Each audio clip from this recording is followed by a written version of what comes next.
No one can come to the Father but by him. And so if you read a little bit between the lines and do a little bit more in-depth study into these verses, we find that the crowd calling for Christ's execution is predominantly made up of members in the church. They have a problem with Jesus Christ. Because see, Christ, he rubs them wrong. And it's because they are a church that is founded upon things that are true. But they are not founded upon the truth. And so Pilate returns from his ordeal, from his conversation with the crowd, the frenzied demons that now the inspired pen says are working within the members of the church. And he interviews Christ with a couple more questions. But in John chapter 18:38, he reaches his verdict. I find no fault in him. I've come to encourage the saints of God this morning that you have gathered here today to worship a faultless God. The ultimate lover of humanity who died a criminal's death, although he has done no wrong. Jesus Christ is perfect in all of his ways. He is the unblemished sacrifice, the lamb that was slain without spot or wrinkle. He lived the life of a man and yet maintained his righteousness, never once fallen short of the glory of his Father. All but one have sinned and come short of the glory of God. He is my God. He is your God, the only wise God. He is the perfect sacrifice, and I also find no fault in him.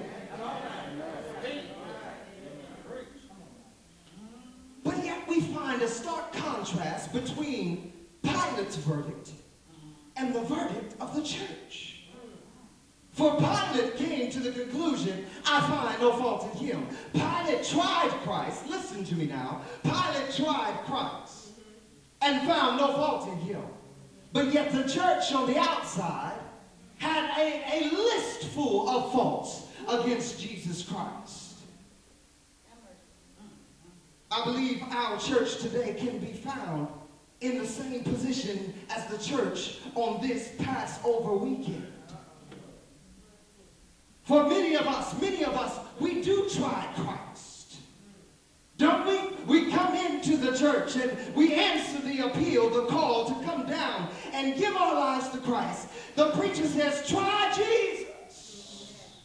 And we answer, we find no fault in him. For if we truly found fault, it is my belief that a Christian is one of the greatest fault finders on earth. Amen. And if there was truly fault in Christ, I believe no one would be sitting in these pews. But when we try Christ, we find him to be perfect in all of his ways. And we see the same illustration here in Luke.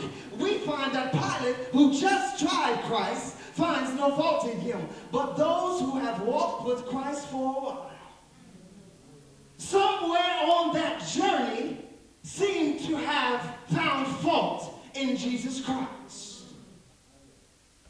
Doesn't that happen to us? Doesn't that happen to us? To where in the beginning Christ was perfect. He was faultless. We had no problems with him. We were excited to serve him. But just give it 5, 10, 20 years in his service, and many of us walk away saying, I do find fault in him.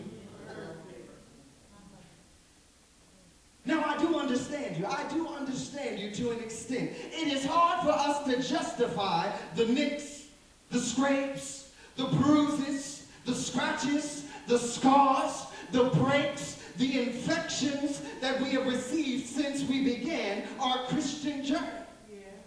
I understand that. But what I don't understand is how we, the creation, have the gall, have the boldness, have the backbone to look up in heaven and say, you are wrong. And I do find fault in you.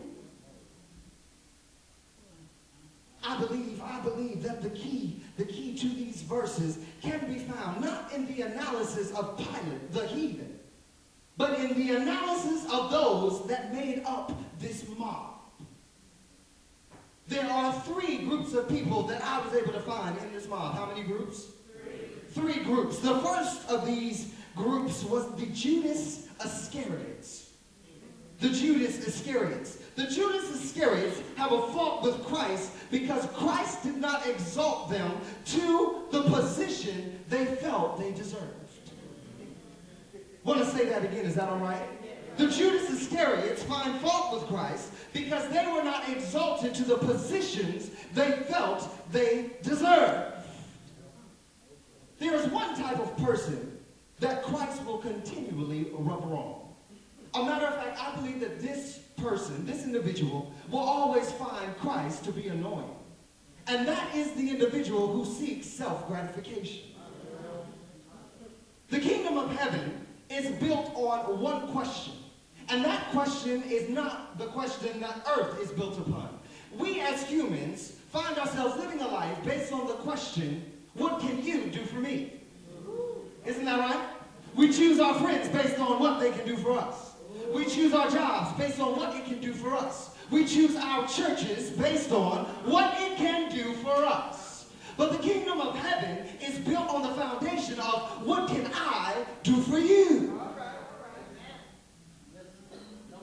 This Christian walk is completely contrary to the spirit of self-gratification. And so the Christian who believes they can enter into this relationship and yet keep their self will always find Christ to be an annoyance. The story is told of a slave master who went out for a horse ride one afternoon. And on returning from his horse ride, he witnessed the vicious beating of one of his slaves. He had never seen it. He had heard stories, but he himself had said, no, that doesn't go on at my plantation. He goes about and he fires the overseer. And he is convicted by what he saw that slavery is no longer something he wants to be a part of. And so he releases all of his slaves. After that, he thought he would feel a sense of fulfillment. He felt that his debt would be paid. But he felt moved. And he made a promise to himself and to God above that over the next 2 years, he would free 25 more slaves. 25 more slaves. So once a month, he would make his way down to the auction block. And in his pocket, he would hold freedom papers. He would purchase a slave. He would bring them over. He would give them new clothes, a new pair of shoes, and he would give them their freedom papers and let them know they are free. On his 25th slave, the final slave, he ran into a little bit of an issue. For he made his way down to the auction block as usual. He purchased the slave. He handed him these papers, and the slave had a response to his kindness. Listen to what the slave said. I cannot accept your gift unless certain terms are met. These were the terms. He says, I need 3 horses, 1 wagon, 5 outfits that include a shirt, a pair of pants, socks, and shoes. I need a week's